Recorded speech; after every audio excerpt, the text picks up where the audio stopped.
سلام و درود به بینندگان و شنوندگان این برنامه. من نگار پرتو هستم از کانون بین المللی دانشگاهیان ایرانی و امروز در کنار دوستم دکتر انسی عرفانی راجع به جمهوری اسلامی پس از زن زندگی آزادی و فشار و سرکوب بر روی دانشگاه های ایران صحبت میکنیم. امروز 16 آذر روز دانشجوه، روزی که از سال 1332 تا امروز با خون و زندان و مقاومت دانشجوها گره خورده.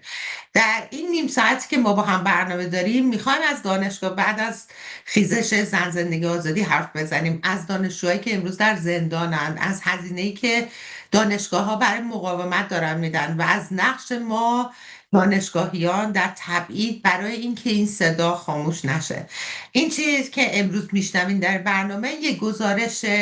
خشکی از این فعالیت ها نیست، بلکه یه تلاشیه برای فکر کردن به این سوال که دانشگاه ایران بعد از این همه سرکوب چطوری زنده موندن و آینده آزادتر چجوری به دست میاد. بعد از خیزش زن زندگی آزادی، جمهوری اسلامی وارد مرحله شده که میتوان اون رو حکمرانی در وضعیت بحران دائمی نامید. یعنی حاکمیت اولا میدونه که بخش بزرگی از جامعهش، به ویژه نسل جوانش و زنان، دیگه اون نماینده خودشون نمیدونن، ولی واکنش نظام به این بحران مشروعیت نه گفتگو اصلاحه، بلکه یه سری تعمیق سرکوب، امنیت کردن کامل فضاهای مدنی و برخورد جنگی با جامعه ایران بوده. در این میان دانشگاه های جایگاه خیلی ویژه‌ای دارن، چون هم حافظ دانش و نقد علمی هن و هم ستون فقرات جنبش زن زندگی آزادی. اگه قبل از 1401 دانشگاه رو فضای کشمکش و چانه زنی میدیدیم، امروز باید بگیم دانشگاه یه صحنه آشکار جنگ سیاسیه، جایی که حاکمیت داره تلاش میکنه هر شکلی از پرسشگری و اعتراض رو به تهدید امنیتی تبدیل کنه. در طی سالهای اخیر، به ویژه بعد از زن زندگی آزادی، جمهوری اسلامی دانشگاه رو نه به عنوان یک مرکز علمی، بلکه به عنوان یک خطر امنیتی میبینه. به همین دلیل هم با زبان پرونده امنیتی و دادگاه انقلاب و حراست با اینا حرف میزنه. زنای دانشجو که تو صف اول اعتراضات و شعارنویسی و اعتصاب و کمپینای ضد حجاب اجباری بودن، امروز هدف مستقیم یه ترکیب تازه از سرکوبای جنسیتی و امنیتی هن. از تعلیق و ممنوعیت خوابگاه تا ممنوع خروجی و بازداشت و احکام طولانی مدت. حالا امروز من و همکارم انسیه با هم جمع شدیم که یه مقداری راجع به روز دانشجو صحبت کنیم، راجع به احکامی که انجام شده و ببینیم که چه فعالیت هایی در این طول زمان انجام شده و دانشگاه چطوری همچنان ثابت و مقاوم ایستاده. انسیه جون، اگه دوست داری یه مقداری راجع به روز دانشجو برامون صحبت کن.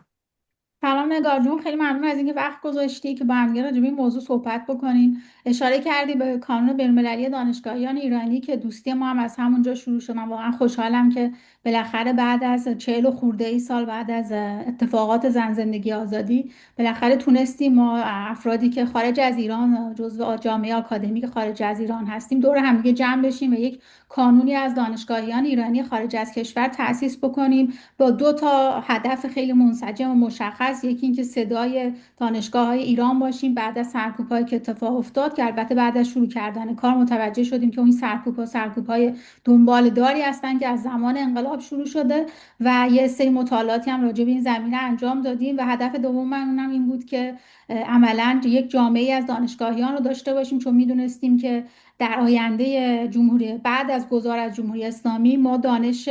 علمی رو لازم داریم که برگرفته از چیزهای بروزی هستش که این محققان و دانشگاه‌ها در خارج از کشور به دست آوردن تا بتونیم واقعا کمک بکنیم برای ساختن کشورمون. و می‌بینیم که در این 3 سال گذشته، به خصوص در این 1 سال خورده گذشته، بحران‌ها به شدت زیاد شدن و الان دیگه مسئله آزادی‌هایی که انسان‌ها حقشون است داشته باشن نیست. وقتی مسئله چیزهای حیاتی مثل آب رسیده در اون کشور و جزو چیزهایی هستش که مسلما ما نیاز داریم که جامعه دانشگاهیمون بعد از گذار از این جمهوری اسلامی واقعا فکرای اساسی براش بکنن که امیدواریم این بعد دوم کانون بین‌المللی دانشگاهیان بیشتر مورد توجه دانشگاهیان خارج از کشور قرار بگیره و به ما ملحق بشن، چون الان بیشتر از هر زمانی احتمال سقوط جمهوری اسلامی وجود داره و از طرفی نیاز به این افراد بیشتر و بیشتر از گذشته مشخص میشه. برگردیم به روز دانشجو. خب همه ما وقتی که دانش آموز بودیم خب خیلی دلمون میخواست دانشجو بشیم، به خصوص ما زنها، چون همیشه احساس میکردیم جایی هستش که دیگه آزادی بیشتری پیدا میکنیم و حتی اینکه میتونیم از خانوادهمون دور بشیم، روی پای خودمون بایستیم، و اینکه حتی تو محیط دانشجویی دانش آموزی که دختر و پسر از همدیگه جدا میشدن یک فضایی باز بشه که ما بعد از سالها بالاخره بفهمیم که در این دنیایی که ترکیبی از زن و مرد هست اصلا جایگاه خود ما چی است. بنابراین برای ما همیشه روز دانشجو روز خیلی خاصی بوده، سوای این که اصلا به این نگاه بکنیم که حتی روز دانشجو به چه دلیلی اصلا شروع شده. شما اشاره کردی بهش، ولی روز دانشجو سال 1332 دقیقاً چند ماه بعد از اتفاقات 28 مرداد که منجر به کودتا علیه دولت مصدق شد ایجاد شد، به خاطر اینکه در زمان مصدق روابط ما با کشور انگلیس قطع شده بود با دستور مصدق و بعد از کودتا این روابط داشت شروع میشد و نماینده ای از کشور آمریکا که اون موقع میخواستن روابطشون رو بهتر بکنن بعد از کودتا به ایران آمده بود و به خاطر همین موضوع دانشجویان اعتراض میکنن و در اون روز که این شخص به ایران آمده بوده و قرار بود از دانشگاه تهران هم بازدید بکنه، در اعتراضاتی که اتفاق میفته متأسفانه 3 تا دانشجو کشته میشن. و جالبیش به اینجاست که خب اون زمان در دوره شاه با وجود اینکه این موضوع سال 1332 اتفاق افتاده خب خیلی رسمی به عنوان روز دانشجو شناخته نمیشد، ولی همیشه همون روز دانشجو اعتراضاتی انجام میدادن در دانشگاه مختلف. و جالبه که حکومت جمهوری اسلامی بعد از این ماجراها این روز رو به عنوان روز دانشجو مشخص میکنه، به خاطر اینکه یک هدف ضد استکباری ضد آمریکایی پشت اون حرکات اون موقع بوده و خب این حکومت جمهوری اسلامی هم ازش استفاده میکنه، بنابراین رو به عنوان روز دانشجو ادامه دار میکنه و شاید خیلی از دانشجویان نسل جدید اصلا ندونن که سابقه روز دانشجو برمیگرده به کودتای بعد از 28 مرداد. خلاصه نشون میده که واقعا در کشوری مثل ایران روز دانشجو نامگذاری شده و به خاطر اینکه دانشجویی کشته شده، در حالی که شما به ندرت پیدا میکنید در کشورهای حتی غیر دموکراتیک که در اعتراضات که اتفاق میفته اعتراضات به داخل دانشگاه کشیده بشه، دانشجویان کشته بشن، و یا اینکه اگر در تظاهرات خارج از سیستم، خارج از محیط دانشگاهی دانشجویانی اگرم دستگیر میشن، خب اینکه دانشجویی باشید و تشکلات دانشجویی پشت شما باشه باعث میشه که خب شما کمتر تحت فشار باشید، در حالی که در ایران این کاملا برعکس است و دانشجویان متاسفانه سرکوب فزاینده تری رو دنبال میکنن. و خب مشخص هم هستش که شما اشاره کردید به بحران. چیزی که مشخصه اینه که هر انقلابی اتفاق میفته یک بحران هم پشت سرش اتفاق میفته و متاسفانه حکومت جمهوری اسلامی شاید بشه گفت اصلا روزهای اول دچار بحران حاکمیت و مشروعیت بوده، به خاطر اینکه بعدها خیلی زود آدم‌ها متوجه شدن که این اون چیزی نبود که می‌خواستن، به عنوان حتی یک حاکمیت دینی که با اعدام و کشتار همراه باشه. به خصوص بعد از بسته شدن دانشگاه که می‌دونیم سال 1359 اتفاق افتاد و با شورش علیه دانشگاه‌ها و بسته شدنشون. بنابراین وقتی جامعه‌ای دچار بحران میشه سرکوب پشت سرش مطمئنا اتفاق خواهد افتاد و دانشگاه ما مبرا از این سرکوب نبودن و یکی از بدترین سرکوب‌ها شاید بشه گفت در تاریخ دانشگاه‌های دنیا اتفاق افتاد در ایران، اینکه دانشگاه‌های شما 3 سال بسته شد. چنین چیزی رو شما در هیچ جای دنیا مشاهده نمی‌کنید که دانشگاه‌های بسته بشن و این سرکوب طوری باشه که تمامی کسانی که تفکرات متفاوت با حکومت جمهوری اسلامی داشتن کاملا از دانشگاه برچیده شدن، در حالی که اینا کسانی بودن که به آمدن جمهوری اسلامی و به آمدن البته میشه گفت رفتن حکومت شاه کمک کردن، حتی اگر هدفشون بودن جمهوری اسلامی نبود. و اینکه همون موقع حدود نصفی از اساتید دانشگاه ایران یا مجبور به استعفای اجباری شدن یا مجبور به کوچ اجباری شدن و اینایی که امکان رفتن براشون نداشتن بازنشستگی حتی نه، در حد اینکه فقط سرکوب بشن و در خانه بمانن. یعنی هیچ کدوم از اینها اکثریتشون حتی نتونستن حقوق بازنشستگی دریافت بکنن، حتی استادایی که سابقه خیلی طولانی در ایران داشتن. و یک سری سرفصل‌های درسی و حتی درس‌ها از کلاً از سیستم آموزشی ایران حذف شد و سالیان سال طول کشید تا دوباره این سرفصل‌های درسی وارد بشه به نام انقلاب فرهنگی. و یه نکته هم که بعد بهش اشاره بکنیم این هستش که از همون موقع شورای عالی انقلاب فرهنگی تأسیس شده که میدونیم که بازوی خیلی محکم حاکمیت در دانشگاه ها هست، از انتخاب اساتید دانشگاه بگیری تا انتخاب رؤسای دانشگاه و سیاستگذاری های علمی که در دانشگاه های کشور اتفاق میفته. بنابراین سرکوب از همون موقع بوده و هر دفعه جنبه های مختلف خودش رو نشون میده.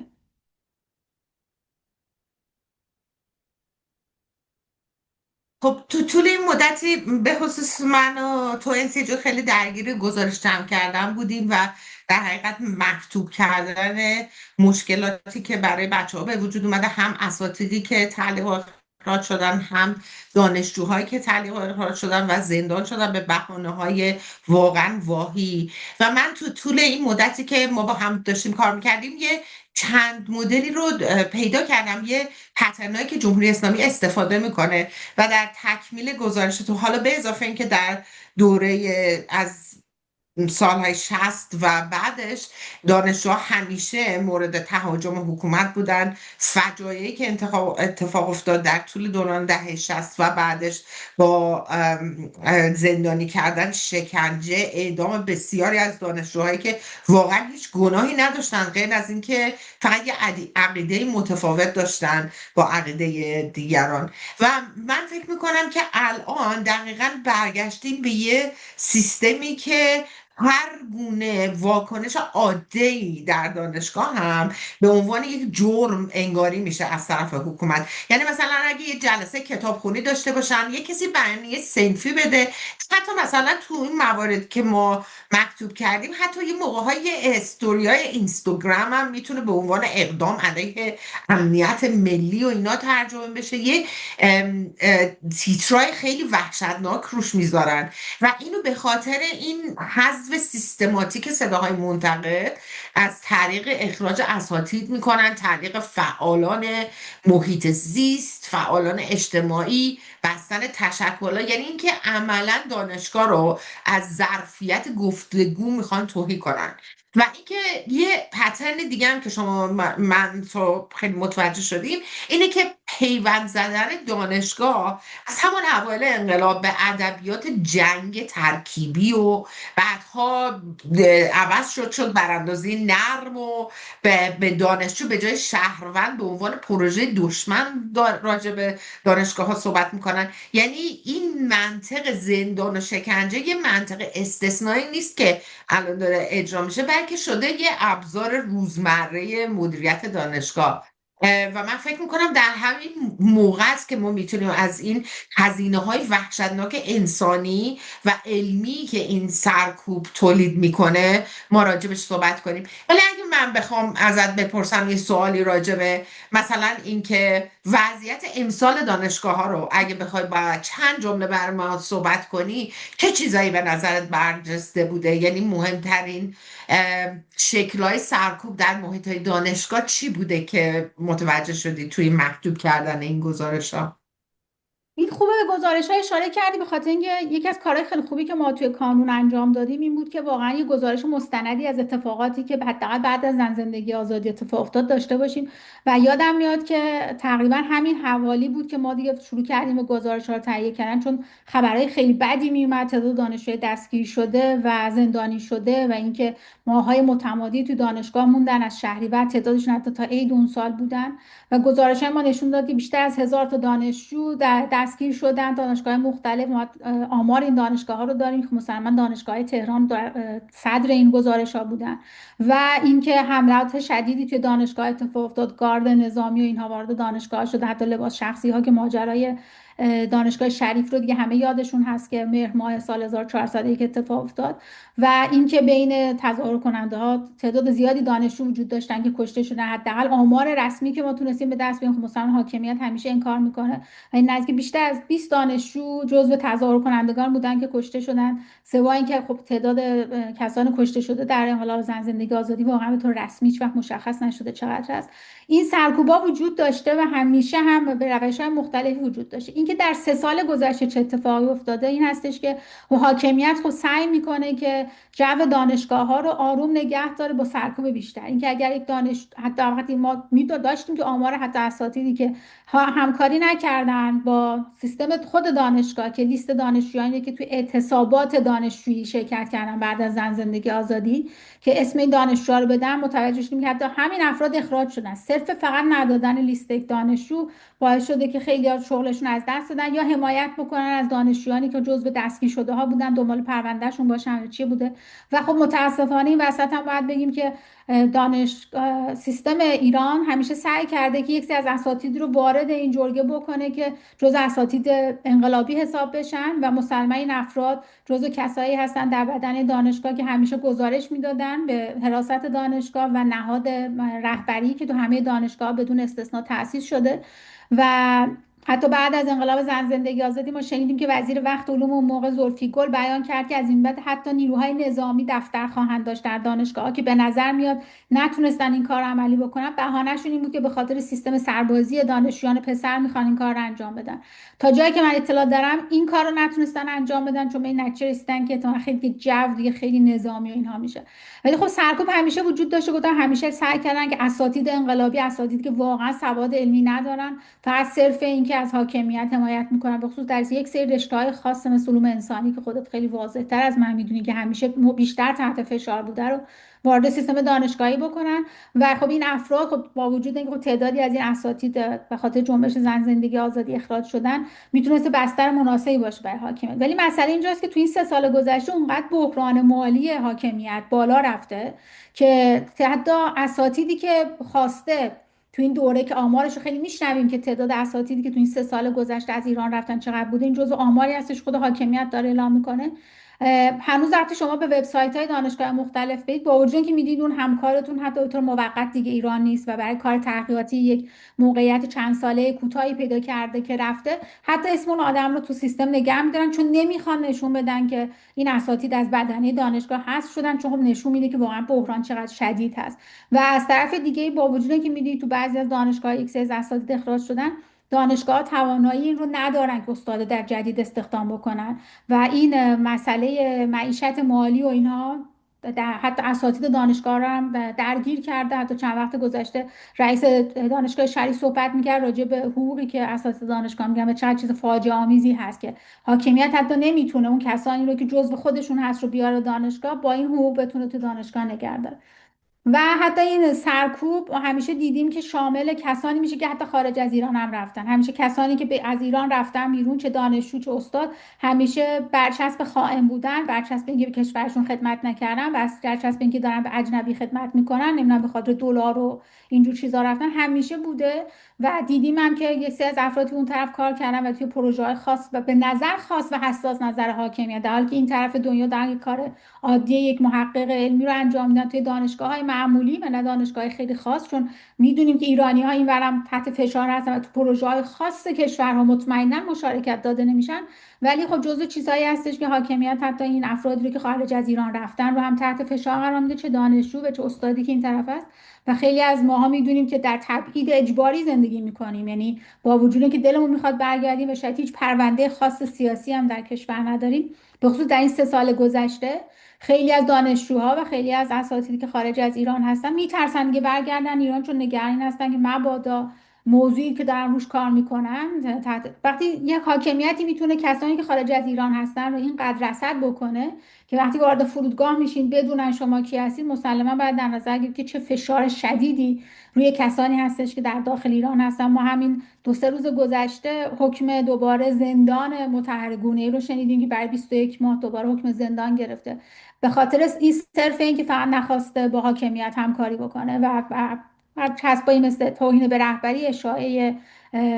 چیزهایی که معلوم هم نیست از نظر واقعا انسانی چه چیزهایی هستن. همیشه فشار بوده و توی این مدت خب ما دیدیم که دانشجویان خیلی زیادی حکم زندان گرفتن و متأسفانه حکم زندانشون اجرا شد. حتی 1 سال خورده گذشته که دولت عوض شد و همه فکر می‌کردن که آدمی مثل پزشکیان وارد حاکمیت بشه که به ظاهر آدم دانشگاهی هست که به نظر میرسه که این آدم فقط صرفا مدرک دانشگاهی گرفته، چون کارهایی که تا این مدت انجام داده و حرفایی که میزنه کاملا مشخص هستش که این آدم هم جزو کسانی بوده که با رانت سیستم وارد دانشگاه شده، مدرک گرفته، استاد دانشگاه شده، یک زمانی حتی وزیر علوم این مملکت بوده، رئیس علوم پزشکی دانشگاه تبریز بوده. به نظرم من نماینده مجلس بوده و به نظرم این آدم هیچ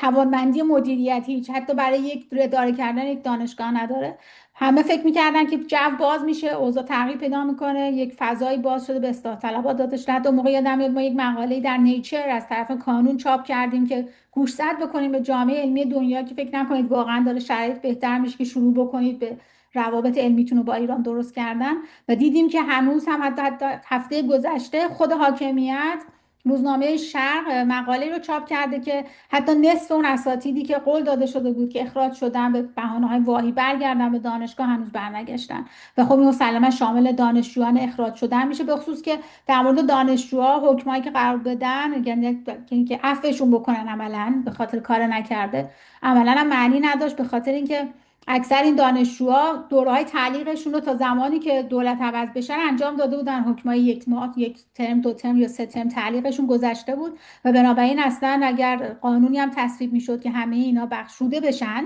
با الطاف دینی اینها و برگردن به دانشگاه، عملا هیچ کاربردی نداشت. ولی خب متاسفانه میبینیم که یک سری از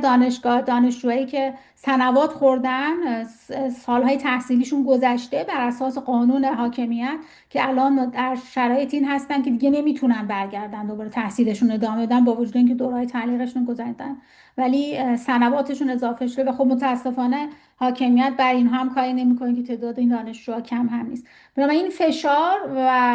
سرکوب همیشه بوده و خب مسلما حاکمیت حتی سعی میکنه که با تغییر دادن احکام های دانشجویی که داریم، ضوابط و انضباطات که تو دانشگاه وجود داره، همین کار رو انجام بده که این رو حدود یک سال بعد از جنبش زن زندگی آزادی دیدیم که ضوابط دانشگاهی رو تغییر میده بر اساس فشار بیشتر. و خب متاسفانه الان حاکمیت دستش رو گذاشته به اینکه اگه دانشجویی مثلا قوانین حجاب رو به خصوص برای دخترها به طور اخص انجام نمیده، کارت تغذیهشون رو چیز میکنه، تعلیق میکنه، یا استفادهشون از خدمات اجتماعی دانشگاه رو که حق دانشجو هست رو تعلیق میکنه، مثل حتی دسترسی به خوابگاه رو اون اوایل که حتی شنیدیم دسترسی به کتابخونه و جاهای عمومی دانشگاه رو هم تحت فشارشون گذاشته بودن. ولی خب الان دیگه نمیتونن این کار رو انجام بدن. ولی اون زمان حتی اینا بود که دانشجوها حق استفاده از اماکن عمومی که برای دانشجوهای دیگر هست رو ندارن. ولی الان باز دوباره همین فشار خوابگاه ها و غیر و ذالک هست و همونطور هم که گفتم اونقدر بحران مالی توی جامعه وجود داره که الان میبینی که دانشگاه ها به خاطر آلودگی هوا در این یک هفته دو هفته گذشته عملا تعطیلن، به خصوص تو شهرهای بزرگ. و مثلا نمیدونم که آیا سیستم اینترنت کشور اصلا پاسخگوی این هستش که درس ها به صورت غیر حضوری برگزار بشه. و اینم جزو بحران هایی هستش که شما دانشگاه حضوری ثبت نام میکنید و عملا دلتون میخواد تو یک محیط دانشگاهی پویا باشید، ولی بحران های فزاینده که حاکمیت داره حتی شما اجازه نمیده که به عنوان یک دانشجو استفاده بکنید از یک کلاس حضوری. بنابراین بحران هایی که توی جامعه، تو سیستم حکومت جمهوری اسلامی وجود داره، از یک طرف دانشگاه ما رو تحت فشار قرار داده، به خصوص اینکه به خاطر قیمت بالا رفتن قیمت ارز و فشارهایی که به خاطر تحریم ها وجود داره، سفرهای خارجی عملا حذف شدن و تقریبا هیچ دانشجوها که عملا نمیتونستن حتی چند سال گذاشتم سفر کنن، اساتیدم که دیگه واقعا نمیتونن سفر بکنن. بنابراین وقتی این قضیه اتفاق میفته اینه که واقعا تبادل علمی تو این جامعه وجود نداره که شما همه چیزهایی که یاد میگی همون چیزهایی که بوده و هیچ کسی نمیتونه بره و نمیتونه بیاد. حتی ایرانیان خارج از کشور هم که علاقه‌مند بودن تو سفرهاشون میان ایران با دانشگاه ایران همکاری بکنن، به خاطر ترسی که وجود داره سعی میکنن حتی وارد دانشگاه ایران نشن، چون نمیدونن بعدا قرار هستش که چه اتفاقی براشون میفته حتی اگه بتونن این سفر رو انجام بدن. خلاصه اینکه فشار فزاینده بسیار بسیار زیادی از جنبه‌های مختلف توی دانشگاه داره اعمال میشه و واقعا مشخص نیستش چیزی که الان به عنوان مرکز دانش در اون کشور وجود داره واقعا معنایی که تو کشورهای دیگه وجود داره یا حتی با 20 سال پیش خود همون حاکمیت مقایسه بکنیم، آیا همون معنی رو داره یا نداره. به نظر میاد که دانشگاه های ایران به طور واقعی دچار یک بحران اساسی شدن. اگر بحران هویتی از همون اول حکومت جمهوری اسلامی وجود داشت، الان خود ساختار دانشگاهی به خاطر نداشتن ارتباطات و به روز نبودن دانشگاهی وجود داره به شدت تحت فشار قرار گرفته و معلوم نیستش که بعد از گذار از این جمهوری اسلامی چطور میشه این روابط بین‌المللی رو طوری انجام داد که بشه برگردوند سطح دانشگاه ایران رو به اون چیزی که قابل قبول باشه، برای اینکه بتونیم بگیم ما یک دانشجوی به روز از لحاظ علمی داریم تربیت میکنیم. اتفاقا خیلی خوب شد که تا اینجا راجع به این بحث صحبت کردیم، برای اینکه دقیقا همین که به نظر میرسه جمهوری اسلامی طبق یک پروژه بسیار هدفمند و امنیتی داره هزینه کنشگری دانشجویی رو انقدر میخواد بالا ببره که مثلا از یه حرکت ساده هم به عنوان یه بتونه استفاده کنه برای بازداشت و زندان و بقیه تنبیهاتی که خودشون در نظر میگیرن. به اضافه اینکه خب ما چون در کانون به هر حال با دانشجوهای ایران در تماس هستیم و خیلی خوب هم از طریق مدرسه آنلاین که آیکو شروع کرده و هم از طریق طرق مختلف ما با دانشجو در تماسیم و میدونیم که چقدر همه سعی میکنن از ایران فرار کنن، برای که دیگه واقعا هیچ راه چاره ای در این نمیبینن و اصلا دانشگاه ایران رو در حقیقت فقط یک مراکز امنیتی میدونن که میخوان از اینها یک سری افراد خادم نظام بسازن و اینم خب اصلا امکان نداره. یعنی به جای اینکه این اتفاق بیفته ما دائم داریم دوچار مرگ و هویت های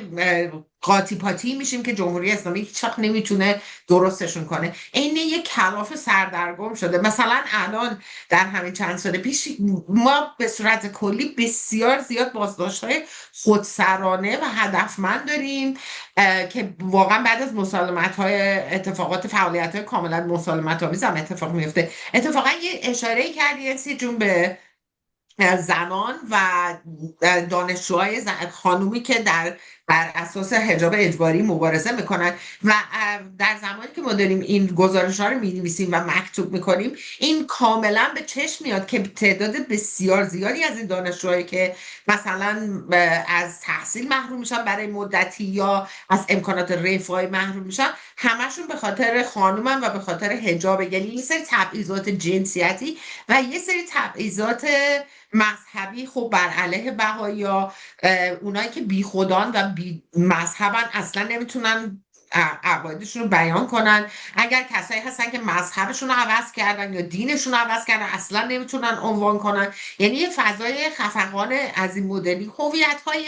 دیگه هم مثل هویت‌های ملی ایران در تمام سرتاسر ایران مشکلات بسیار زیادی برای بچه‌های کرد، بلوچ، برای دانشجوهای مختلف اینا تولید کردن و من فکر میکنم اینا همه رو دارن سوق میدن به صورت پرونده سازی و با اتهامات معمولا امنیتی که تکراری هن. مثلا مثل اجتماع و تبانی علیه امنیت ملی و تبلیغ علیه نظام و تشویش اذهان عمومی و همکاری با رسانه های معاند و این حرفا که اصلا مشخص هم نیست که اینا مرزهاشون کجاست. و من فکر میکنم این مسئله خیلی مهمیه برای اینکه وقتی داری الان تو دانشگاه تدریس میکنی تو ایران یا داری درس میکنی تو واقعا نمیدونی که این خط قرمزی که تو باید بگذری یا نگذری مثلا کجا اتفاق میفته. مثلا من اگر راجع به یه موضوع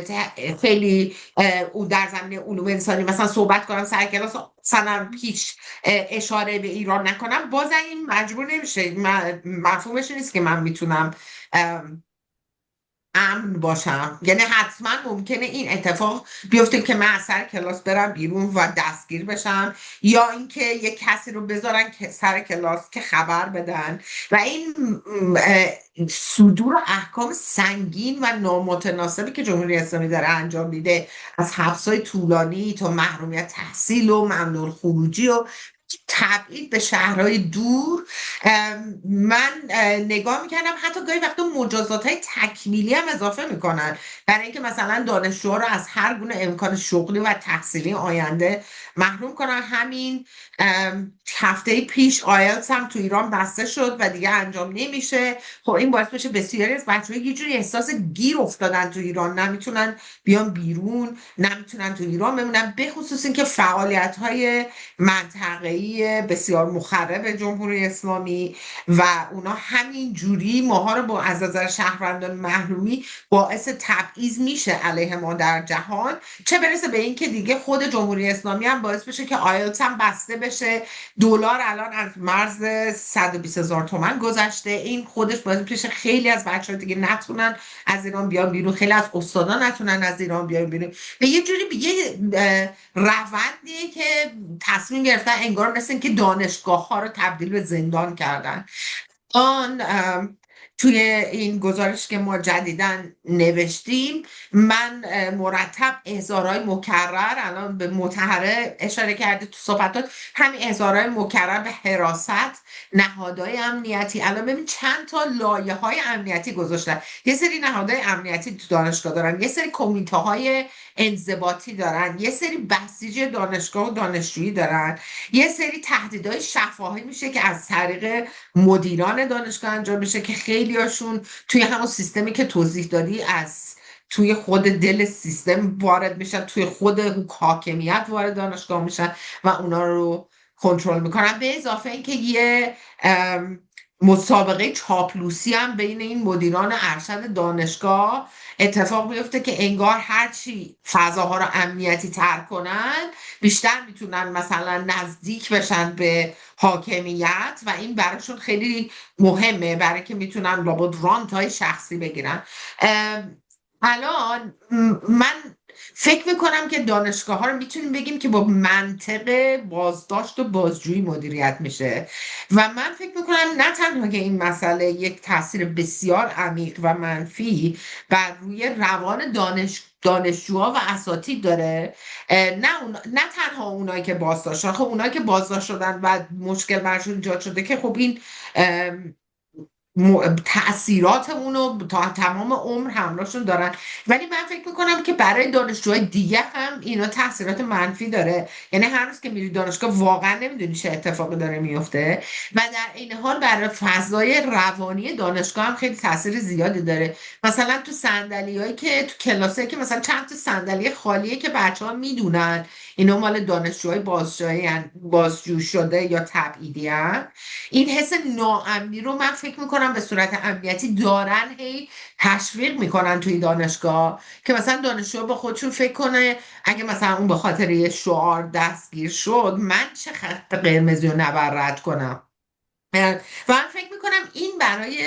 دخترای دانشجو که مسئله حجاب یه قسمتی، یعنی مبارزه با حجاب اجباری یه قسمتی از زندگی روزانه‌شون شده، این مسئله خب خیلی مشکلات بیشتری ایجاد میکنه، چون اگر که آقایون وارد دانشگاه بشن خب هیچ مجبور نیستن این علائم این مبارزه رو با خودشون ببرن، ولی حجاب یک تقریبا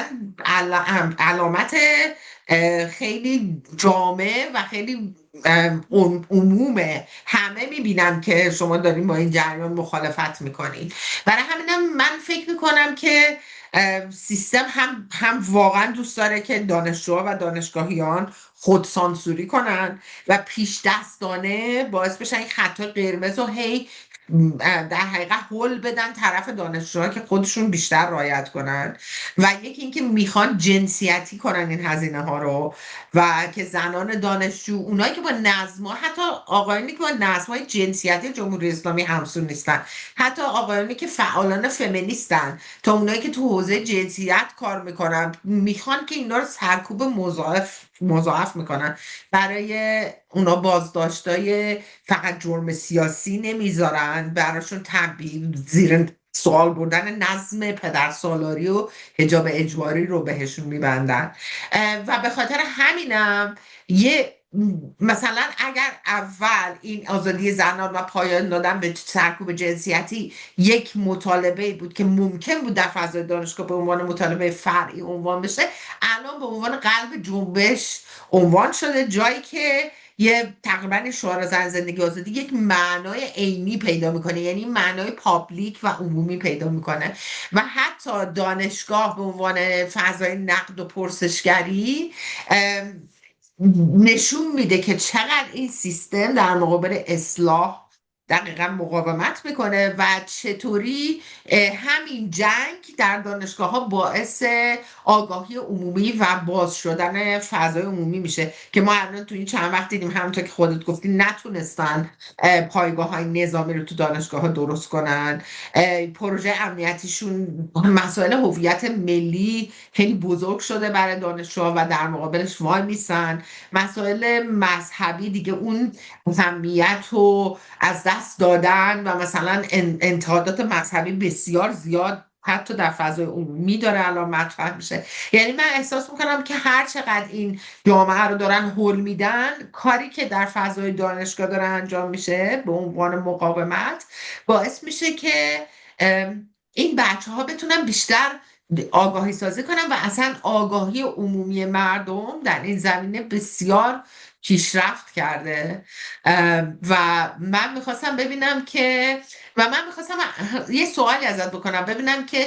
چه چیزایی رو تو برجسته میبینی در این مقاومت. یعنی اگر ما به سرکوب نگاه کنیم، در اون زمینه به مقاومت بچه ها میتونیم نگاه کنیم. من میخواستم ببینم که تو چه چیزایی میبینی تو این مقاومت دانشگاه. من حداقل میتونم بگم که الان چیزی که تو دانشگاه ایران داره اتفاق میفته شاید به ظاهر یه پوسته ای از خودش باقی مونده. یعنی شما هنوز هم توی دانشگاه ها یه سری درس ها، به خصوص در دوره های کارشناسی، یه سری درس هایی دارید که درس های عمومیه که دانشجو مجبوره بگذرنه، مثل ریشه های انقلاب، دروس نمیدونم اخلاق اسلامی و اینجور چیزا. ولی خب میدونیم که خب همه اینا یک جور پوسته است. یعنی شما فقط به عنوان یک دانشجو مجبورید که این درس رو بگذرنید، فقط صرف اینکه واحدهای درس رو گذرنده باشید بتونید مدرکش رو بگیرید. ولی اینکه این بتونن دوباره دانشجوها رو شستشوی مغزی بکنن با اینجور درس ها، بشینن به شما بگن که در زمان قبل از انقلاب اوضاع چقدر بد بوده و الان ما چقدر خوب هستیم و چه کارایی کردیم. همونطور که گفتم هر پوسته باقی مونده. هنوز درسته که سیستم دانشگاه ایران این حاکمیت رو داره که شما بدون حجاب اجباری نمیتونید وارد دانشگاه بشید. این چیزی که وجود داره، ممکنه یک دانشجو خارج از دانشگاه با هر پوششی، با وجود هزینه‌ای که ممکنه براش داشته باشه، رفت آمد بکنه. ولی خب متأسفانه وقتی وارد دانشگاه میشه، هنوز بعد یک سری چارچوبی که مسلما خیلی شلتر شده نسبت به گذشته، خیلی خیلی فرق کرده. ولی خب بالاخره اجباریه. یعنی شما به خواسته خودتون رو رعایتش نمی‌کنید. تو داشته باشه که ما نمادش رو یک سال گذشته با آهو دریایی دیدیم که هنوز هم مشخص نیست که چه اتفاقی برای این دانشجو میاد در سکوت خبریمون. خواستم بگم که هنوز سرکوب اونقدر زیاد هست که ما اتفاقات بزرگی مثل آهو دریایی رو هیچ وقتی که هیچ خبری ازش نشنیدیم، نمیدونیم براش چه اتفاقی افتاد، به خاطر اینکه خانواده‌اش و بقیه رو و دانش همکلاسیاش رو تحت فشار قرار میدن. و من خیلی دلم میخواد ببینم که بعد از گذار از این جمهوری اسلامی ما چه روایت های متفاوتی خواهیم داشت از همه اینهایی که متاسفانه در سانسور موند و هنوز راجبشون هیچی نمیدونیم. ولی خب خود حاکمیت هم میدونه که دیگه نمیتونه با این جور فضا سازی ها شرایط رو ببره جلو. و همینطور که گفتم بحران مالی و بحران های اینکه حتی از لحاظ علمی نمیتونه پیشرفت بکنه، چون الان اینا ادعاش این هستش که ما یک سری چیزها رو میتونیم با مسائل علمی رعایتش بکنیم. بخصوص بعد وقتی که پزشکی ها عنوان رئیس جمهور شده، خیلی همون اوایل به مسائل علمی توصیه میکرد که ما با پایه‌های علمی میتونیم مشکلات کشورمون رو حل بکنیم. ولی میبینیم که با قضیه خیلی بحرانی تر از این قضیه از این هست، که یعنی شما حتی کسانی رو که تو اون سیستم دانشگاهی خودتون تربیت کردید، اونهایی که باقی موندن با وجود همه فشارهایی که میگذارید برای اینکه دانشجوها نرن. ما شنیدیم که حتی دانشجویان رشته پزشکی، چون میدونیم کمبود خیلی زیادی دارن، خودشون هم متوجه شدن که کمبود خیلی زیادی دارن و این بار بسیار سنگینی روی سیستم بهداشت و درمان کشور ایجاد میکنه، قانون رو گذاشتن که دانشجوها نمیتونن برن بعد یه وثیقه سنگین بگذارن. یعنی خود حاکمیت همه تلاشش رو میکنه تو بعضی از حوزه ها، با وجود اینکه از کنشگری دانشجو خوشش نمیاد و عملا یه جوری دلش میخواد که این دانشجویان کنشگر و دانشجویانی که پرسشگر هستن از دانشگاه برن. ولی هر قانونی هم که میگذارم الان به ضرر خودش تمام میشه، اینکه من نتونم دانشجوها رو تو کشور خودم نگم. ولی با همه اینا میبینیم که با همه این فشارها، با همه افزایش قیمت دلار، با همه این که میزان پذیرش دانشجویان ایرانی تو دانشگاه‌های دیگه به خاطر مسائل تحریمات داره میره زیر فشار، ولی هنوز دانشجوها سعی میکنن که برن. و ما متاسفانه فرار مغزهای خیلی خیلی زیادی تو کشور داریم که ایران نسبت به جمعیت خودش جزو کشورهای اول هست فرار مغزها. در حالی که شما وقتی به زمان قبل از انقلاب نگاه میکنید میبینید که ما جذب مغزها رو داشتیم. شما تحصیل کرده های بسیار خوب دانشگاه برتر دنیا رو جذب میکردید که بیان در کشور خودتون بمونن و اینجا خدمت بکنن به جامعهتون. و در واقع واقع این پروسه کاملا معکوس شد در حکومت جمهوری اسلامی که یک عده که از همون اول توی انقلاب فرهنگی مجبور به ترک شدن و عده خیلی زیادی تو نسل‌های مختلف، شما و من جزو نسل متفاوتی از سیستم دانشجویی ایران هستیم که بنا به دلایل مختلفی رفتیم و هیچ وقت هم نتونستیم برگردیم. خب این شامل تعداد بسیار بسیار زیادی از دانشجویان و محققان ایرانی میشه که متاسفانه این اتفاق براشون افتاده. ولی خود حاکمیت هم میدونه که این پذیرش برای دانشجو وجود نداره. من منتظر این هستم که چند ساعت دیگه که این حاکمان جمهوری اسلامی میرن به دانشگاه مختلف، میخوام ببینم چه چالش‌های اتفاق افتاد. چون سال پیش وقتی که رفته بودن تو دانشگاه بسیار بحث‌های جنجالی اتفاق افتاده بود و بسیار زیر سوال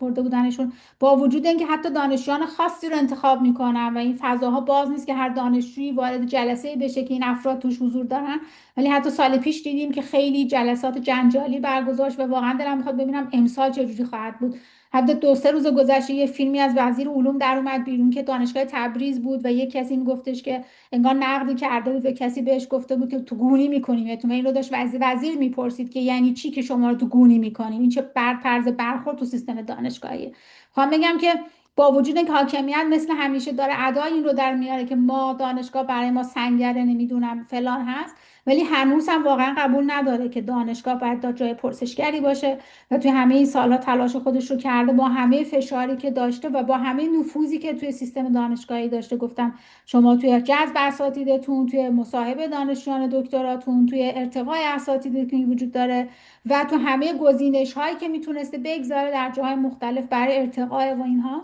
و جذب اساتید جدید، دیدیم که همیشه سعی کرده که نفوذ خودش رو داشته باشه و اجازه نده که دانشگاه به جای پرسشگر، به خصوص که اساتید دانشگاه کاملا مشخصه که الان جزء بخشی از حاکمیت هستن و این متاسفانه این سنت از زمان انقلاب، قبل از انقلاب شروع شد که شاه که اون موقع نگران بعضی از دانشگاه‌های خاص کشور بود، یه طوری شده بود که رؤسای دانشگاه رو دیگه خودش انتخاب میکرد و حتی تولیت بعضی از دانشگاه‌ها با شاه بود و عملاً کسی به عنوان نماینده شاه رئیس دانشگاه میشد. متاسفانه این فرهنگ از هم موقع جا افتاد و حاکمیت این رو ادامهش داد و الان فکر کنم ایران جزو معدود کشورهای دنیا هستش که وقتی دولت عوض میشه، وزیر عوض میشه، کل رؤسای دانشگاه کشور عوض میشن. هیچ جای دنیا اینطوری نیست. همه جای دنیا شما رؤسای دانشگاه یا با کاندیدا شدن چند نفر انتخاب میشن یا یک سری از آدم ها رو کاندیدا میکنن به عنوان از هیئتی که توی دانشگاه هست و همه اعضای دانشگاه یا یه بخشی از بدنه دانشگاه به این شخص رأی میدن و این آدم به برنامه میاد و رئیس دانشگاه میشه. در حالی که شما وقتی تو سیستم دانشگاهی وقتی کسی رئیس دانشگاه میشه اصلا نمیدونید چه برنامه‌ای برای اون دانشگاه داره. حتی ممکن آدمی باشه که اصلا قبلا تو اون دانشگاه نبوده ولی یه نفری از یک جای دیگه اصلا بردارنش بزننش اونجا، حتی مال اون شهر ولی مال اون شهرستان نباشه، هیچ وقت هیچ مقطع تحصیلیشو تو اون دانشگاه یا تو اون شهر نگذرونده باشه، فقط صرف اینکه بدنه حاکمیت باشه رو میذارنش اونجا و این آدم مطمئنا نفوذ خواهد داشت. ما خیلی گزارش‌های خیلی شدیدی شنیدیم، حتی مصاحبه‌هایی از رؤسای دانشگاه در جریان زن زندگی آزادی که خودشون واقعا مدل‌های سرکوبی را ارائه میدادن که شاید به فکر بدنه حاکمیتون بالا نمیرسید و اینا داشتن این کار انجام میدادن. من یادم میاد رئیس سابق دانشگاه شهید بهشتی که الان رئیس دانشگاهی شده که من ازش استفاده دادم گفته بود که دانشجویان ما نیاز به روانشناس دارن چون به نظر میاد که از لحاظ روانی تعادل ندارن که چنین جنبش‌هایی رو انجام میدن. می‌بینیم یک سری از آدما واقعا به دانشجوها وقتی پرسشگری میکنن اینطوری نگاه میکنن، در حالی که همین حاکمیت بیان میکنه که ما با جنبش دانشجویی کمک کرده به ما که بیایم و انقلاب رو انجام بدیم و میدونیم که این خیلی خیلی موثر بوده، بخصوص گروه های دانشجویی که اون زمان خارج از کشور تأسیس شده بودن و میدونیم که حتی تو ملاقات هایی که شاه تو کشور مختلف انجام میداد تظاهرات برگزار میشه. حتی تو کشور آلمان خاطرات نشون میده که حتی یک دانشجو در این تظاهرات کشته شد که باعث شد که روابط ایران و آلمان بعد چند مدتی دچار مشکل بشه. میگم فعالین دانشجویی خارج از کشور حتی اون موقع خیلی نقش بزرگی ایجاد کردن برای اینکه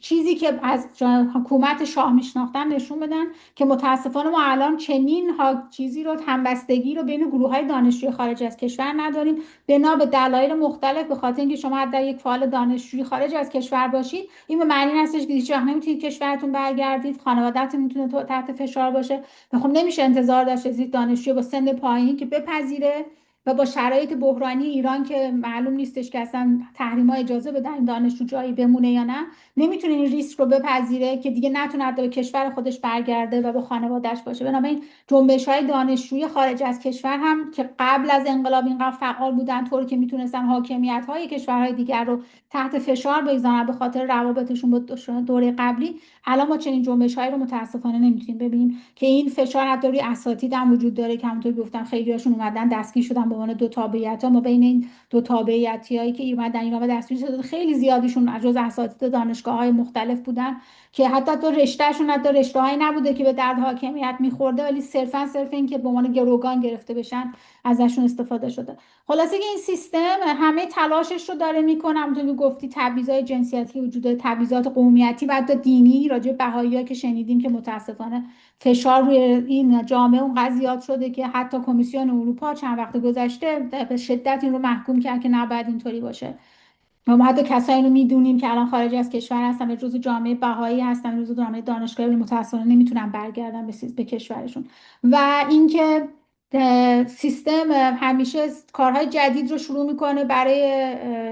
سرکوب کردن مدل های جدید که یکیشون که برای خود من خیلی عجیب بود تبعید دانشجو به دانشگاه دیگه که خب از لحاظ علمی خیلی پایینتر از دانشگاه خودشه و حتی دانشگاهی که دیگه همراه خانوادهش نباشه که فشار مضاعفی روی دانشجو بگذاره. این جزو چیزهایی بود که بعد از جنبش زن زندگی آزادی به شدت مطرح شد و اینکه خب به جای اخراج کردن دانشجو تو شرایطی قرار میدادن که عملا خودش یک جورایی تصمیم به این بگیره که اصلا تحصیل رو ترک بکنه و مجازات های تکمیلی که همونطور که گفتید این که باید به درس فلان رو بگذرونید، کار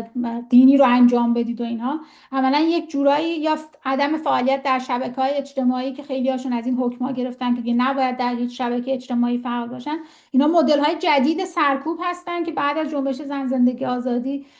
به وجود اومد. ولی خب میبینید که همیشه کسانی که دنبال آزادی هستن راهی برای فرار کردن از این شرایط پیدا کردن و واقعا امیدوارم هستم که روزی واقعا به این جایگاه برسیم که ما به جای اینکه فرار مغزها رو توی کشور داشته باشیم، محققای ما و کسانی که باید ایران رو دوباره بسازن بتونن برگردن به کشورشون این کار رو انجام بدن. بحث در مورد همه این اتفاقاتی که تو ایران افتاده بسیار بسیار زیاده. ما هم قرار بود عملا نیم ساعت صحبت کنیم، بیشتر از نیم ساعت شد، ولی خب من واقعا امید به این دارم که با آگاهی که در دانشگاه ها ایجاد شده این روند رو بتونیم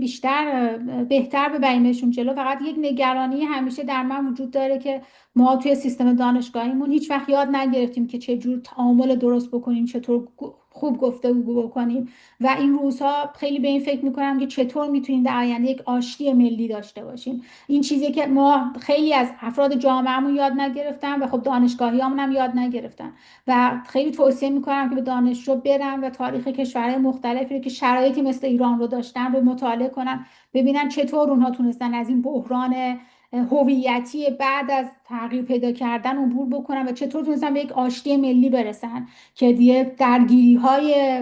قبلی رو که ما بعد از انقلاب 57 داشتیم رو نداشته باشیم و درگیر ایدئولوژی دوباره نشیم و بتونیم همدیگر رو حتی اگر نمیتونیم ببخشیم بتونیم با همدیگه در کنار همدیگه با تعامل زندگی بکنیم تا بتونیم کشورمون رو بسازیم. چون واقعا دیگه این کشور با بحران‌های زیست محیطی که داره و بحران‌های مالی که براش ایجاد شده دیگه توانایی بیشتر از این بحران رو نداره و واقعا امیدوارم که بتونیم این آشتی ملی رو یاد بگیریم که در آینده کمتر ضرر به خودمون و به کشورمون بزنیم. اتفاقا راجع به فرار مغزها صحبت کردی، من میخواستم که همینجا یه کمی هم راجع به کانون دانشگاهی ایرانی صحبت کنم، کانون بین المللی آیکویا، و اینکه نقش ما تو این چند سال چی بوده و ما اصلا خودمون رو چی میتونیم ببینیم. خب یکی از این بلای اه، سنگینی که سر ایران اومده دقیقا همین فرار مغز هاست که از 1979 از 1358 تا الان همینطور هر گروهی و هر نسلی یک بار خودشون مهاجرت کردن و یک اتفاق سیاسی هم توی اون نسل افتاده که مهاجرت کردن. 18 تیر، دوم خرداد، موج سبز، هر گروهی که هر 10 سالی که حکومت با یک بحران مشروعیت انجام شده پشتش یک سیل بزرگی از نخبگان و بچه‌هایی که همه دانشگاهی بودن و تحصیل کردن اومدن از اینا بیرون. ولی من میدونم و دیدم تو این چندین سالی که ما با هم کار کردیم که چقدر تمام این بچه ها هنوز دلشون پلوی ایرانه و دوست دارن که بتونن یه کاری بکنن و من این موضوع رو خیلی واقعا باعث آرامش و شادی میبینم که حداقل هیچ کدومشون دیگه واقعا دستشون رو نشستن از ایران، حتی اگر که در طول مدتی که در ایران بودن و درس خوندن مورد ظلم و خشونت بسیار زیاد قرار گرفتن، ولی همچنان دوست دارن که و میدونن که مردمشون تحت ستمن و دوست دارن که کاری بکنن. و در حقیقت اینی که ما تونستیم با در این 3 سال با این همه عقاید متفاوت، ایده های گوناگون در کنار هم باشیم و توی آیکویا بتونیم اینقدر تلاش کنیم که شاید بتونیم یه کاری بکنیم برای بچه ها، صدای دانشجوها و دانشگاهیان ایرانی باشیم و بتونیم اینو پرکار کنیم، خیلی خودش خوبه. یعنی ما سعی میکنیم که چندین مدل فعالیت کنیم، از جمله حالا بعدا جو خودم راجع به پادکست صحبت کن، ولی هم که میزه گردهای زیادی رو ما سعی میکنیم بذاریم با آدمای متفاوت راجع به سرکوب دانشگاهیان، به خاطر اینکه ما فکر میکنیم هم میزان آگاهی رو در سطح جامعه غیر دانشگاهی در ایران افزایش میدیم، همین که میتونیم در سطح جهانی با عنوان کردن این مسائلی و میزه گردها یه مقداری باعث شیم که مردم به ما نزدیکتر بشن، مسائل مختلف رو بشنون. با کمیته حقیقت یاب و دیگر نهادها سعی میکنیم ارتباط بگیریم، براشون گزارش بفرستیم، بدونن که ما در جریان هستیم. احساس میکنم که یه مقداری در 3 سال گذشته ارتباط بین نهادهای مدنی خارج از ایران افزایش پیدا کرده. ما با همدیگه میتونیم همکاری کنیم، یه سری محتواهای تولید کنیم که به درد بچه ها میخوره و به درد دانشگاهیان ایران میخوره، به اضافه کورس هایی که و کلاس های آنلاینی که ما گذاشتیم و میذاریم برای مدرسه آنلاین که هم مجانی هن، هم به فارسی هن، هم سعی میکنن که اطلاعات جدیدی رو در زمینه های تکنولوژی در زمینه های مختلف برای بچه های ایران، و ما امیدواریم که حتی بچه‌هایی که تو افغانستان هستن و میتونن از فارسی استفاده کنن بتونن از اینا بهره ببرن، چون ما یه جورایی هم معتقدیم که همه مشکلاتی که ما داریم فقط به ما مربوط نمیشه و ما میتونیم با یک سیستم درست همه رو با هم کنار هم بذاریم و بتونیم در کنار هم از شر این خشونت وحشتناک سیاسی راحت بشیم. و منم واقعا امیدوارم که این اتفاق بیفته. من امیدوارم که نسل جدید ما رو بتونه از این چرخه مشکل بین یک گروهی که حکومت و سیاست در دست میگیرن و گروه دیگر رو کاملا سرکوب میکنن و صداشون خفه میکنن، و ما این مشکل از زمان قاجار و نهضت مشروطه و از زمان انقلاب مشروطه ما همچنان و تولید دولت مدرن ما همچنان این مشکل رو داریم که یک گروهی، حالا یه موقع غیر مذهبی هن، یه موقع مذهبی هن، اینا رو در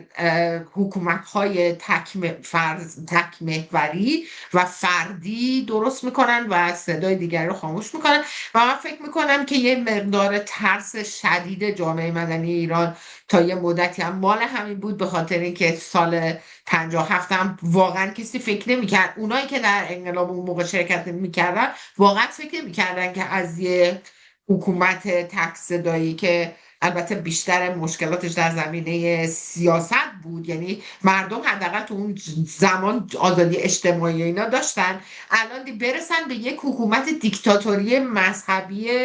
وحشتناک که نه تنها پایه های اخلاق اجتماعی رو به صورت سیستماتیک داره سعی میکنه از بین ببره، ولی به اضافه اینکه پایه های سلامت اقتصادی، سلامت انرژی، فرار مغزها، همه این چیزهایی که میتونن نیروهای انسانی باشن برای درست کردن ایران رو داره از بین میبره. برای همین ما به عنوان یه گروه سعی میکردیم سعی میکنیم که بتونیم مثل یه چسبی باشیم بین دانشگاه های ایران و نهادهای بین المللی، بین دانشگاه های ایران و مردم ایران و مردم جهان، تا بتونیم یه خیلی خدمت کوچیک بکنیم و یه کوچکترین راه بتونیم این صداها رو بزرگتر کنیم و عنوان کنیم. یه کمی راجع به پادکست هم صحبت میکنیم سیل جون؟ آره، نکته خیلی خوبیه، به خاطر اینکه ما این نیاز رو واقعا دیدیم. به خاطر اینکه ما وقتی آیکویا رو شروع کردیم، درسته با نسل‌های متفاوت بودیم، هر کدوم با دوره‌های مختلفی اومده بودیم به دلایل مختلف، ولی خب متوجه شدیم که واقعا یک چیز منسجمی وجود نداره از جنبش دانشجویی که در ایران اتفاق افتاده. حتی اون انقلاب فرهنگی اتفاق افتاد که گفتم حداقل نصف اساتید دانشگاه ایران دیگه واقعا موقعیت خودشون رو از دست دادن و تعداد بسیار بسیار زیادی از دانشجوها حتی دستگیر شدن، زندانی شدن، هیچ وقت حتی نتونستن برگردن به دانشگاه، حتی مدرک معادل با اون دوره‌های دانشگاهی که گذروندن پیدا نکردن. ما دیدیم واقعا یکی از مشکلاتی که همیشه داشتیم که این شامل گروه دانشگاهی همیشه این هستش که ما واقعا هیچ تاریخی نداریم که برگردیم بهش. حتی شما وقتی به اواخر نگاه میکنید، به جنبش سبز حتی نگاه میکنید که جزو بزرگترین جنبش هایی بود که به دانشگاه ها هم کشیده شده، ما واقعا هیچ چیزی از جنبه های دانشگاهیش نداریم. حتی 18 تیر که کاملا از دانشگاه شروع شد و این اتفاقات براش افتاد، یک سری گزارش ها تهیه شده، ولی اینکه یک سری منسجمی داشته باشیم از آدم هایی که دقیقا در بطن اون اتفاقات نبودن ولی آسیب دیدن، هیچ وقت ما چنین گزارشهایی رو نتونستیم داشته باشیم. بنابراین به این نتیجه رسیدیم که واقعا ما باید یک چیزی شبیه تاریخ شفاهی دانشگاهیان ایران رو داشته باشیم که بمونه برای گذشتگان، که ببینیم حداقل این چرخه سرکوب چه شکلی بوده. چون ما می‌دونیم توی کشور توتالیتر داریم زندگی می‌کنیم و این سیستم توتالیتر کاملا حتی متفاوت از سیستم‌های دیکتاتوری و چون مذهبیه، نمونهش حتی تو دنیا تا الان وجود نداشته. بنابراین سرکوب‌هایی که ما در سیستم دانشگاهی تو قرن 21 می‌بینیم توی یک سیستم توتالیتر مذهبی خیلی متفاوت‌تر از اون چیزهایی هستش که برگردیم نگاه کنیم به کشورهای دیگه مثل شوروی، مثل چک، مثل شیلی یا مثل جاهای دیگه، بگیم خب اینجا هم داره همین اتفاقات میفته. نه، واقعا این اتفاقات نمیفته. چون اونا مثلا مسئله حجاب رو تو دانشگاهشون نداشتن که شما پیامک حجاب برای یک دانشجو بفرستید، یا اگر وقتی میبینید جوابگو نیست برای خانوادهش بفرستید، از طریق خانوادهش تحت فشارش بگذارید. شما هیچ وقت دانشگاهی رو نمیبینید که یک دانشجویی با برهنه شدن نشان عملا فعالیت دانشجویی و کنشگری دانشجویی باشه. چنین چیزی در هیچ جای دنیا اتفاق نمیفته تو دانشگاهشون، ولی برای ما یک چیز خیلی کنشگری خیلی خاص و عمیقی بوده. بنابراین به این نتیجه رسیدیم که باید این روایت ها رو جمعشون بکنیم و در قانون به این نتیجه رسیدیم که باید این روایت ها رو ضبطشون بکنیم. دلمون میخواست که بتونیم اونقدر تعامل خوبی در سیستم دانشگاهی ایران و فعالان دانشجویی سابق و در حال حاضر ایران وجود می داشت که واقعا میتونیم میزه گرد بگذاریم. ولی همونطور که گفتم ما هنوز هم حتی تو جامعه دانشگاهی به اون تعامل و به اون آشتی نرسیدیم با همدیگه که به جای نقد کردن همدیگر بیایم نقد بکنیم کنش‌های خودمون رو، که چطور میتونستیم بهتر بریم جلو، چطور میتونستیم از اشتباهاتی که در این فعالیتامون انجام دادیم درس بگیریم که نسل بعدی که داره فعالیت انجام میده ضربه کمتری بخوره و پشتوانه‌ای هم داشته باشه در خارج از کشور یا در داخل کشور که بتونه این تشکل‌ها و این گروه‌ها بهش کمک بکنن. و به این نتیجه رسیدیم که بهتر هستش که با یک پادکست به نام صدای دانشگاه شروع بکنیم و با افراد مختلف، به خصوص اونهایی که شاید حتی شنیده نشدن و دیده نشدن ولی ضربه خوردن توی این کنش‌های دانشجویی و بعدها حتی این کنش‌های دانشجوییشون رو به روش‌های مختلفی سعی کردن ادامه بدن رو داشته باشیم. امیدواریم که این برنامه کمک بکنه به اینکه حداقل خود ما یک تاریخ شفاهی از همه اتفاقاتی که تو دانشگاهی کشورمون اتفاق افتاده داشته باشیم. از همین تریبون میگم اگر کسی میشناسه کسانی رو، به خصوص در نسل‌های گذشته‌تر از زمان انقلاب 57 تا الان، خانواده هایی که خب خیلی آسیب دیدن از اینکه عزیزانشون جزء اعدامی های دانشجویی بودن، یا کسانی که خودشون دانشگاهی بودن مجبور به تبعید شدن، خانه نشین شدن و یا هر چیز دیگه، ما خیلی خوشحال میشیم که با ما تماس بگیرن با شبکه‌های اجتماعی آیکویا و اینها و به ما این افراد رو معرفی بکنن که ما یک گفتگویی با آنها داشته باشیم که هم ادای دینی شده باشه به این افراد که بالاخره هزینه دادن برای این کنشگریایی که انجام دادن و خب بالاخره اونها هم فکر میکردن که دارن یک انقلابی میکنن برای یک چیز بهتر و خب متاسفانه این اتفاق نیفتاده. و اینکه ما از تجربیات اونها یاد بگیریم تا اشتباهاتی رو که اتفاق افتاده رو دیگه تکرارشون نکنیم و اینها بمونه برای نسل بعدی که بدونیم که اگر 16 آذری وجود داره که از سال 1332 به خاطر کشته شدن سه تا دانشجو اتفاق افتاده، فقط این سه دانشجو نیستن و نسل دانشگاهیان ایران از همون موقع، تو خودت میگی از زمان مشروطه که حتی شاید دانشگاهی به طور رسمی در ایران وجود نداشت، ما نخبگانمون دارن هزینه میدن دیگه. همون موقع هم خیلی از نخبگان ایران مجبور به تبعید شدن، مجبور به ترک ایران شدن، خانه نشین شدن، از دانششون استفاده نشده، از تجربیاتشون استفاده نشده و اگر ما از اونها درس میگرفتیم شاید الان به این جایی که الان هستیم نمیرسیدیم. و خوشحال میشیم که کسانی اگر این افراد رو میشناسن به ما معرفی بکنن، و اگر خودشون دوست دارن توی این صدای دانشگاه باشن. یه پروژه‌ایه که امید داریم بهش که بلند مدت باشه، که بمونه برای آیندگان، و امیدوارم هستیم که مفید باشه برای بقیه. خیلی ممنون. در ضمن اگر شنونده یا بیننده این برنامه بودین، خیلی ممنون که تا حالا وقتتون رو گذاشتین و صدای ما رو شنیدین. اگر خواستین به مدرسه آنلاین ما ملحق بشین، به کانال تلگرامی مدرسه آنلاین توی آیکویا سر بزنین. اگر شبکه‌های اجتماعی آیکویا رو دنبال کنین و از صدای ما بشنوه و با ما در تماس باشین، و ما خیلی خوشحال میشیم که بتونیم فعالیت‌های بیشتری رو در کنار شما انجام بدیم. امیدواریم که در آینده ما روزهای بسیار خوبی رو به عنوان یک روز دانشجو جشن بگیریم، نه روزی که همیشه مربوط شده به اعدام و شکنجه و زندان. و امیدوارم که به زودی بتونیم شاهد آزادی و رهایی همه دانشجوها از این سرکوب وحشتناک سیستماتیک تو ایران باشیم. خیلی ممنون انسی جون، روز همتون بخیر. خداحافظ. خیلی ممنون نگار جون، ممنون از همه.